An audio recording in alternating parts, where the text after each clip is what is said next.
Why did the Corrupt Practice Investigation Bureau, CPIB, not investigate Lee Kuan Yew and Lee Hsien Loong for the condo discounts they received as ministers? Because even though the CPIB director is appointed by the president, they report to the Prime Minister, but there is a supposed safeguard. And in Singapore, the Prime Minister is in charge. And if he is corrupt, you are sunk.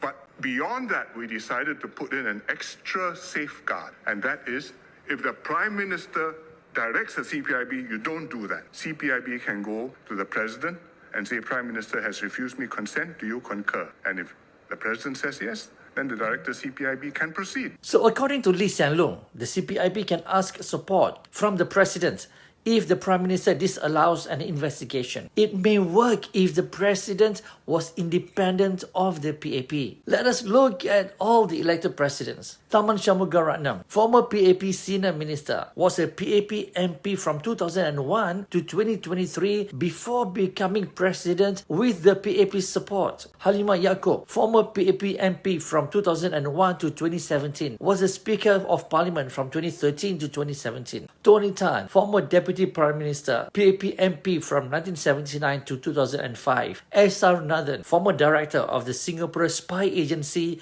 the Security and Intelligence Division, Deputy Secretary of the Ministry of Home Affairs, First Permanent Secretary of the Ministry of Foreign Affairs. Like Lee Kuan Yew, worked as a translator for the Japanese police during the occupation. A close friend of Lee Kuan Yew, Ong Teng Cheong, former Deputy Prime Minister, PAP MP from 1972 to 1993. Even though the PAP was not supposed to campaign for them, they used the PAP-run NTUC headed by a PAP minister to nominate and support their candidacy. So while Lee Hsien Loong can claim that the president is supposed to act as a safeguard, how are they supposed to do that when they are all from or are closely associated with the PAP? If you want to rely on the president to be a safeguard against the PAP's corruption, then they cannot be associated with the PAP. It is not enough that they resign from their PAP position just before standing for the presidency. Because as long as the president was associated with the PAP, let us not pretend that they will be neutral. So my question is this: how do we know the Prime Minister is not corrupt? We cannot know. How can we expect him to be investigated by the people he controls? What we do know